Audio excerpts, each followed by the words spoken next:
Quid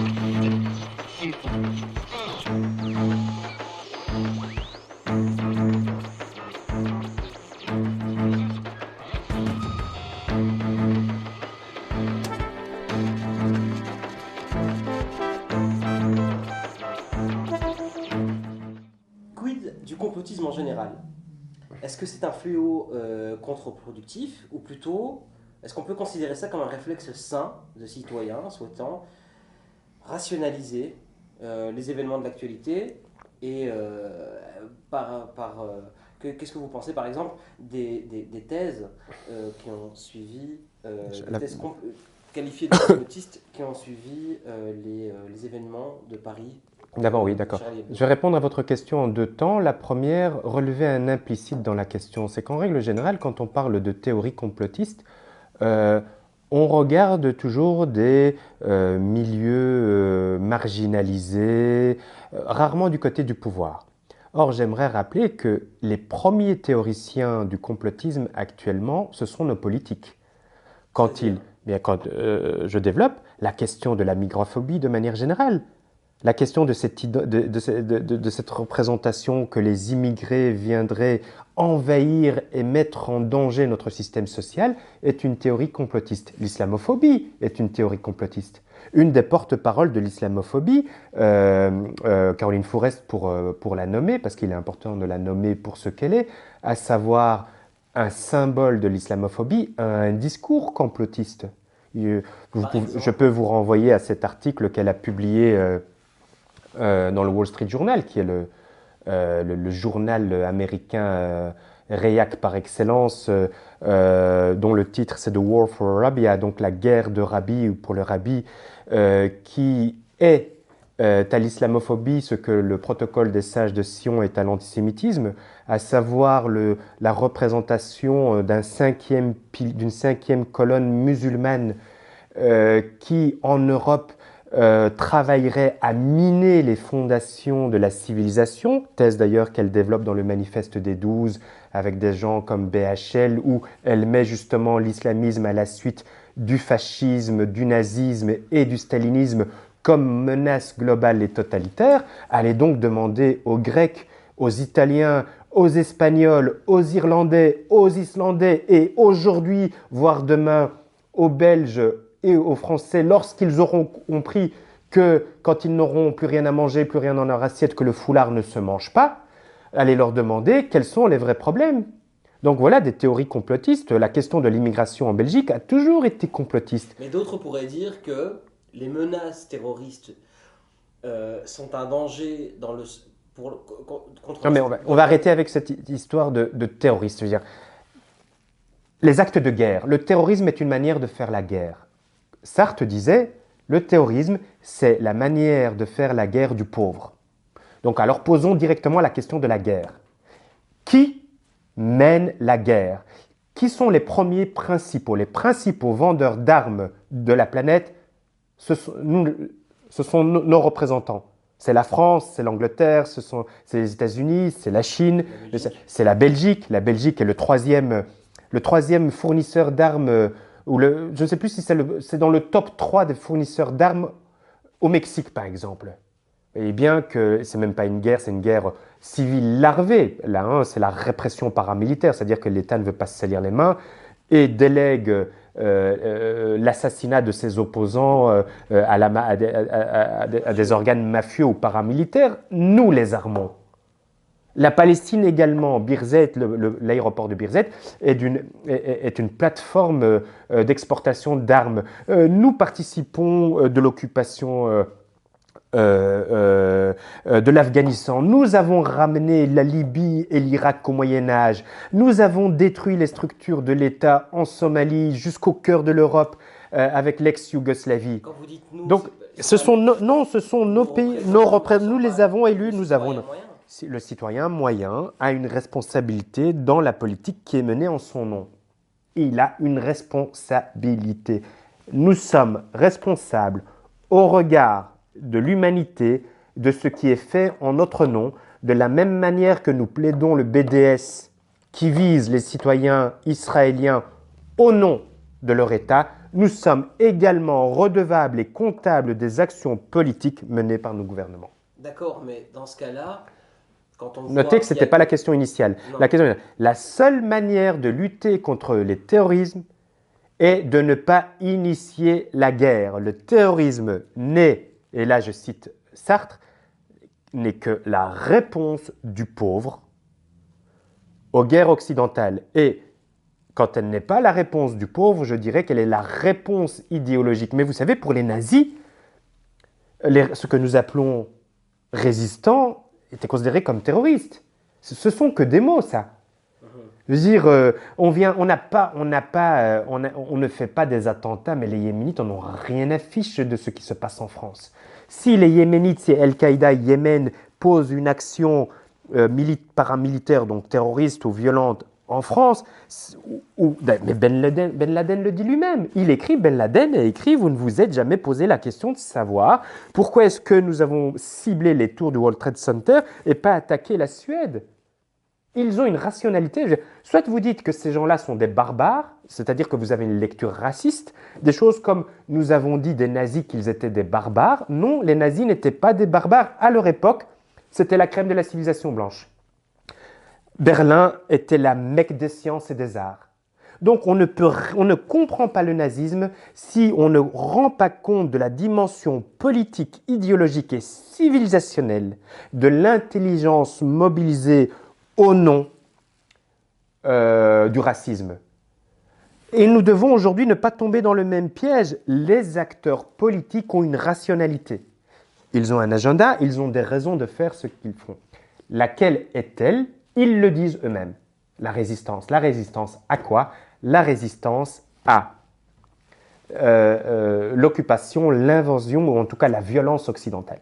Donc, si nous voulons lutter contre le racisme ici, contre le terrorisme, c'est d'une part en cessant de nourrir, en cessant de verser le sang sur la planète, en cessant d'armer des assassins, voire de les payer pour en sous-main poser les actes qui arrangent notre agenda politique, et surtout, en ce qui concerne notre jeunesse, lui donner la perspective, lui donner des chemins de Damas qui ne l'amènent pas en Syrie. D'accord, mais par rapport pour en venir donc au complotisme, d'abord pour vous, qu'est-ce que c'est que le complotisme? Donc je termine l'idée, c'est une idée. Donc juste pour dire que le complotisme, c'est pas juste les abrutis ou les gens qui n'ont pas fait d'études, c'est cette image-là que je voudrais casser. Donc le complotisme est aujourd'hui la manière de réfléchir dominante qui fut d'abord celle des élites. Et aujourd'hui, les milieux exclus ou infériorisés socialement développent en réaction le même type d'intelligence qui exprime quoi? La première, c'est une défiance vis-à-vis des médias. Aujourd'hui, il n'y a plus aucun média institutionnel, j'entends par institutionnel mainstream ou reconnu comme institution, qui ait suffisamment de crédibilité que pour imposer, quand je dis imposer, c'est au sens de convaincre un récit. Donc c'est plutôt sain. Non, c'est une partie. Les choses ne sont jamais simples. Donc c'est une partie de... c'est plutôt sain. Mais d'abord, oui, c'est plutôt sain, mais avant de parler de la réaction, il faut d'abord constater à quel point l'absence de médias de contre-pouvoir, qui est la mission première du journalisme. Rappelons que des gens comme Marx ou Jack London furent des journalistes et que ce qui fonda la profession de journaliste, c'est également le contre-discours, le contre-récit, le contre-pouvoir. L'absence de ces contre-pouvoirs aujourd'hui amène à une impossibilité démocratique. C'est-à-dire que, n'ayant plus d'informations crédibles, le citoyen ne sait plus sur quelle base poser un diagnostic. Et donc, il invente, si vous voulez, le recours au discours complotiste exprime également le fait que les gens n'ont plus confiance et donc qu'ils construisent du sens. Alors, est-ce sain qu'ils construisent leur sens? Oui. Il faut veiller néanmoins à ce qu'ils ne mobilisent pas la même bêtise que leur adversaire, à savoir essentiellement le racisme. On ne peut pas reprocher à des gens comme Fourest, BHL ou tous ces éditocrates d'être islamophobes, d'être migraphobes. c'est-à-dire d'avoir un discours trivialement raciste pour, à son tour, construire un contre-récit basé sur les mêmes dynamiques. C'est-à-dire, pour prendre l'exemple, par exemple, de Charlie Hebdo. Eh bien, on ne peut pas, par exemple, à mon avis, on n'est pas crédible si on dénonce l'islamophobie en mobilisant l'antisémitisme. Parce que ce qui renforce l'antisémitisme renforce l'islamophobie. Et ce qui renforce l'islamophobie renforce l'antisémitisme, parce que c'est le même récit. Vous remplacez Momo par Shlomo, et c'est la même histoire. Vous prenez le même récit, on change juste le nom. C'est plus Shlomo, c'est Momo, et on a exactement le même discours. D'accord. Donc, on ne remplace pas forcément, quand on a des thèses dites complotistes, ce sont des thèses donc, généralement développées par ceux qui étaient avant marginaux, qui ont l'air d'être un peu plus oui. un peu plus nombreux. Non, pas spécialement. Je regrette, Fourest est complotiste. Et Fourest n'a jamais été marginal. Fourest est complotiste. Son texte sur la guerre de Rabi est un texte complotiste. C'est même un cas d'école de texte complotiste. C'est-à-dire c'est l'exemple même. L'article qu'elle a écrit, donc dans le Wall Street Journal, est un bon exemple s'il fallait analyser ce qu'est un texte complotiste. Qu'est-ce qu'elle dit dans cet article? Donc, de mémoire, encore une fois, donc elle développe, c'est ce que je rappelais tout à l'heure, elle développe l'idée que les Arabes sont incapables de s'intégrer en Europe et qu'ils constituent une cinquième colonne au service de islamisme qui serait le danger premier auquel notre civilisation, donc la civilisation occidentale, blanche, la sienne en l'occurrence, doit faire face, auquel doit faire face. Voilà.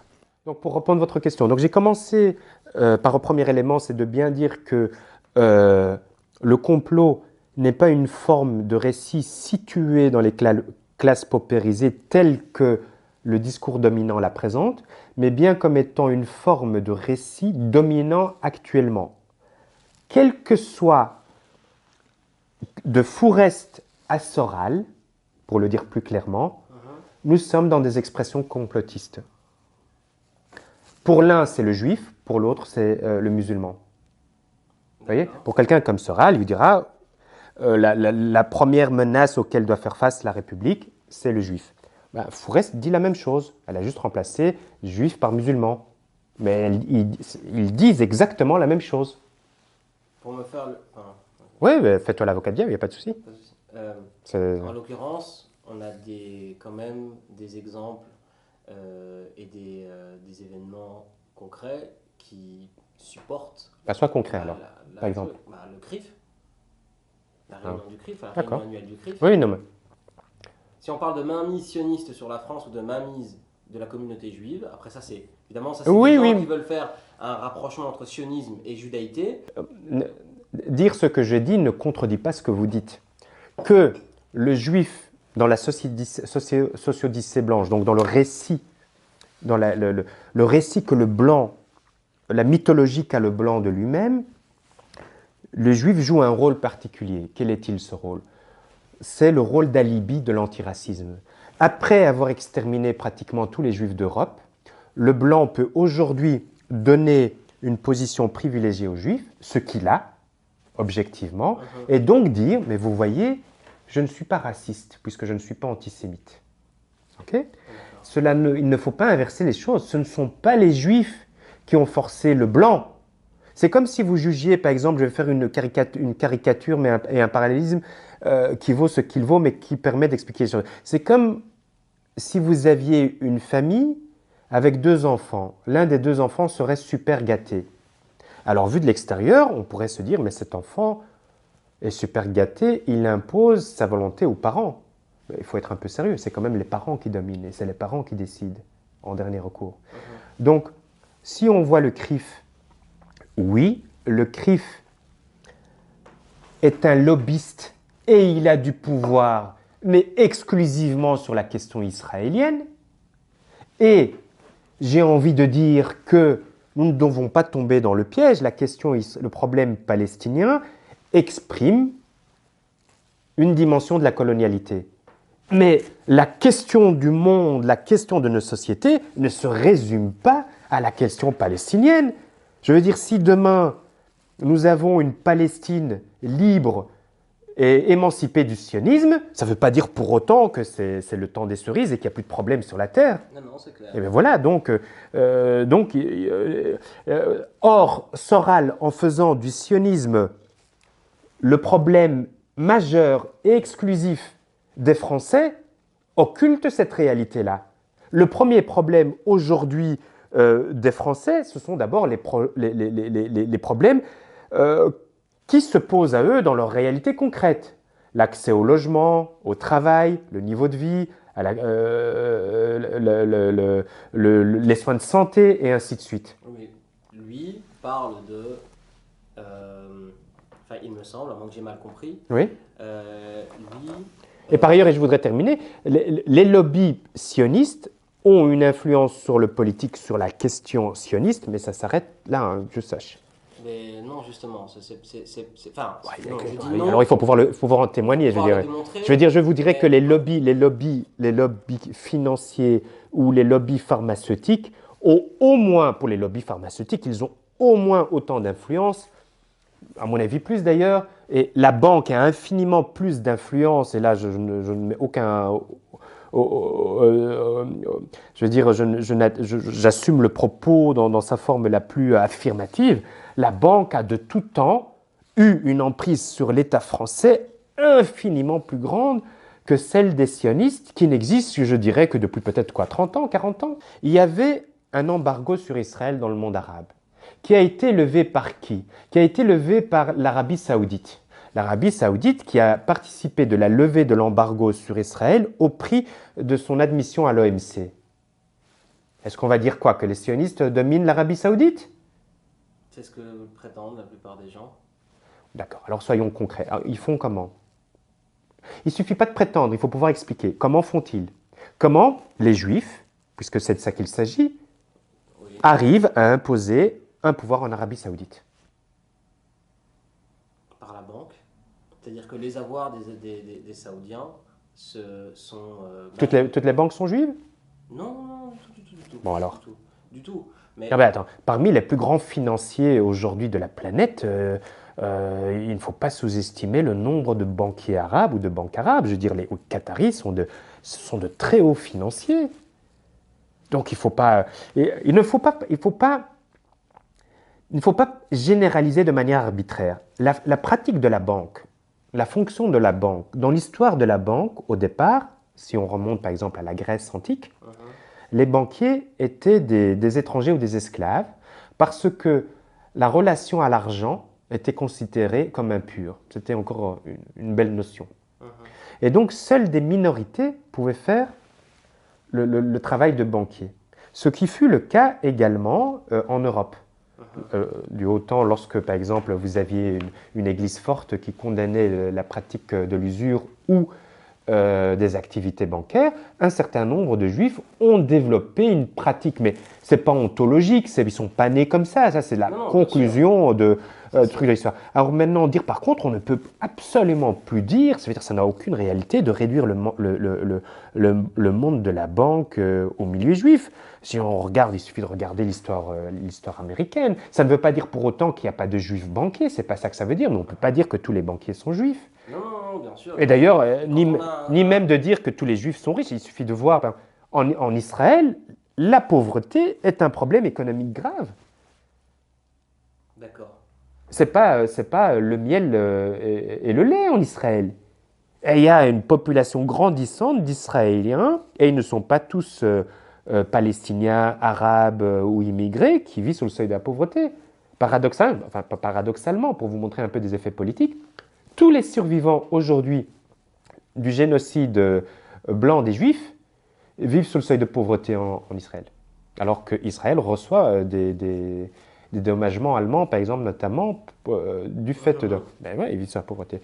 Donc ça, c'est du Soral, c'est justement ne pas comprendre. Je veux dire, il n'y aurait pas de Juifs sur la planète que la planète ne marcherait pas foncièrement autrement. Il faut arrêter, je veux dire. Israël est un symbole du colonialisme, mais s'il n'y avait pas Israël, ça ne veut pas dire pour autant qu'il n'y aurait pas de colonialisme. Le capitalisme n'a pas besoin... C'est de ça qu'on parle. Le capitalisme D'accord? Le capitalisme n'a pas besoin des juifs. Que les juifs, à un moment donné de l'histoire de société desquelles ils participaient, aient pu, dans certains pays, par exemple si on lit Hannah Arendt, c'est clair, il y a des types d'antisémitisme. Un juif n'est pas un autre. L'antisémitisme en Belgique ou en France était un rejet des immigrés, c'est-à-dire que les juifs symbolisaient l'étranger, l'immigré. En Belgique, dans les années 30, 90 à 95% des juifs étaient des immigrés polonais. Ça, c'est vrai pour la France ou la Belgique. C'est pas vrai pour l'Autriche. Ça, c'est Arendt qui le montre. Arendt, par contre, c'est un antisémitisme qui provient de la proximité des Juifs avec le pouvoir. Mais c'est le pouvoir. Prenons par exemple le cas du Maroc. C'est un bon exemple. Non, prenons le cas du... Mais je vais être assez court. Azoulay, qui est depuis tout temps, est conseiller actuellement de Mohamed VI, et il était le conseiller, un conseiller important d'Hassan II. Est-ce que c'est Azoulay qui allait imposer sa volonté à Hassan II, ou est-ce que c'était Hassan II qui employait Azoulay? Est-ce que c'est Azoulay qui est responsable des actes en dernier recours, des actes faits par Hassan II, ou est-ce que c'est... Parce qu'à ce rythme-là, on peut dire que c'est un juif qui articulait Hassan II dans le dos. Mais non, on sait bien que ce n'est pas ça. Donc la proximité avec le pouvoir ne veut pas dire pour autant qu'elle incarne le pouvoir. Mais je suis d'accord avec vous sur un point. C'est que le philosémitisme des Blancs, que l'on peut... Un auteur que j'aime beaucoup, mais dont le nom m'échappe, disait un philosémite, c'est un antisémite qui aime les juifs. Je trouve que c'est une très belle formule. Parce que aimer ou haïr quelqu'un pour son origine, c'est la même chose. Dire c'est un noir et donc il pue, ou dire c'est un noir et donc il sait danser, sont deux expressions de racisme. Trois en fait. La première, de le construire comme noir et de lui donner des propriétés. Donc, le philosémitisme actuel qui associe le juif et qui lui donne une chaise privilégiée à sa table, oui, c'est vrai. C'est vrai que le juif a un capital, a un privilège aujourd'hui. Mais il a ce privilège parce que le blanc lui donne. Et quand il aura intérêt à lui reprendre, il le lui reprendra. Et c'est un baiser de Judas qu'il fait aux juifs parce que... Et je reviens sur votre question du CRIF. Qu'a fait Hollande lorsque les médias ont présenté plus ou moins ou un peu ouvert l'idée que finalement la question, le problème du racisme en France, c'est le problème entre les juifs et les musulmans. Entre le CRIF et son équivalent dont le nom... CFCM. Voilà, CFCF, donc, l'institution française. Le collectif représentatif des musulmans de France. D'accord, bon bref, des nègres de maison de la République, appelons-les comme ça pour faire simple. Que fait Hollande? Mais il siffle la fin de la récréation et il les convoque. Et il les dit, messieurs, la récréation est finie. Et oui, mais c'est Hollande qui a eu le dernier mot. Donc... Quand on regarde par exemple certains événements récents... Bon, là, non mais qu'on comprenne bien, mais attends, il faut bien... Avant de débattre, au moins j'aimerais prendre acte que vous compreniez bien le message que j'essaye de faire passer. Je ne dis pas que les Juifs n'ont pas de privilèges en France ou en Belgique ou aux États-Unis aujourd'hui. Je dirais depuis une trentaine ou une quarantaine. Je ne dis pas ça. Je dis que ce privilège participe d'une idéologie qui met au pouvoir le blanc. Je donne comme exemple, lorsque notre ministre... qui leur est accordé en fait. Qui leur est accordé et qui peut leur être retiré. Lorsque Franken dit les Juifs, c'est pas comme les Marocains et les Congolais, ils ont une valeur ajoutée positive. Que dit-il? Il dit ils ne sont pas nous. Eux, on les accepte parce que ils apportent quelque chose. Tu vois un peu la différence? D'accord. Donc, en gros, eux, c'est des étrangers, c'est différent, mais eux, on les accepte. Mais il dit aussi que ce sont des étrangers. Donc, ce sont pour vous des indigènes aussi? C'est un statut. Ils l'ont été. Ils ont été génocidés en tant qu'indigènes. Je dirais qu'ils sont des cooptés du blanc triarcat. C'est-à-dire qu'ils ont un statut de cooptation qui peut leur être... Ils ne sont pas des blancs par nature. C'est-à-dire que ce statut de blanc qu'ils ont le pouvoir, s'ils devaient avoir intérêt à leur retirer, le retirera. Et d'ailleurs, les blancs déclassés leur retirent. Les blancs qui... La bourgeoisie catholique, que représente sociologiquement Soral ou d'autres porte-parole de l'antisémitisme en Belgique, dont je n'ai pas envie de citer le nom. Mais sociologiquement, que représente Soral? Soral, c'est un de bonnet. Donc, c'est à tout le moins la grande bourgeoisie, ou la bourgeoisie, en tout cas française, déclassée. Soral exprime l'antisémitisme à papa. Donc, voilà, Soral est un blanc qui a un discours virulemment antisémite. C'est un intellectuel antisémite, on peut le dire comme ça. Donc, vous voyez bien, tu vois bien que lui, il n'a pas de problème à produire de l'antisémitisme. Donc voilà, c'est ça. Donc ce qui est important de dire, je ne nie pas, parce que c'est toujours à chaque fois le même, on dit, oui, mais bien sûr que les Juifs ont des avantages aujourd'hui, c'est pas ça que je dis. Et bien sûr que le CRIF en a. C'est pas ça la question. La question, c'est de voir d'où lui vient ce pouvoir et à quoi sert ce pouvoir dans la pièce. C'est pas le Juif qui écrit la partition. C'est juste, si tu veux, un rôle qu'il a, et ce rôle, oui, est un rôle privilégié. C'est l'alibi du racisme. On aura accordé un peu de pouvoir, mais parce qu'ils l'ont pas arraché quelque part. Pardon? Parce qu'ils ne l'ont pas arraché au fil des... Quand on voit, parce que l'État en tant que tel, oui, c'est une addition d'institutions, de pouvoir, de gestion. Mais quand on a quelqu'un comme par exemple qui s'appelle